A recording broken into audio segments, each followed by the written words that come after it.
Kasi yung gold natin, sabihin na natin, 5,000 pero may shortcut na pangkulat si Gatsu na naman! Ang kanilang ginulantang pati si Zeno ay hindi naka-ready doon. Wala nang not. TNCV will continue as the Lord ramages here sa ating Ano naman? mid-game. Pero na naman si Tio with that surprise element. Uy, ang ganda na shortcut doon pero na-counter kagad si Son nagtutumba. Pero yung Lord ay tinatapos na nga yung laban. Naghihiro ang kumuna naman ng TNCV. Since Son is down, challenge ng Lord. Nakapwesto na rin si Mars. Anytime pwede yan tumalon ng AOG. Pero sa likod manggagaling yung shortcut! Hindi pala sila magko-contest ng Lord pero may Winter Crown si Zeno. Patay pa rin. May AOG. Hindi nga lang tumama sa marami. Si Gatsu naka-free hit sa likod. Nakadadating pa lang. Patay si Dio mga kaibigan sa pagpirma doon ni Franz. Samantalang humaharap pa rin si Marks. Buhay pa rin siya. Ang mortality pa para ay 40. For the survive, hindi. Supposedly backdoor strategy.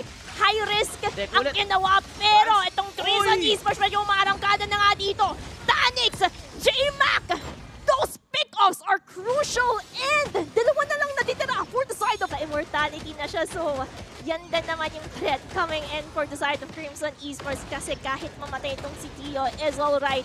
May immortality naman Tinutunaw siya, mapapato pero medyo masakit at kamdam na natin yung TNCV sa damage Ang ganda na abot. pwesto ni Zeno sa kanyang remove manipulation pero manggagaling sa likuran yung Dark Wave umangat.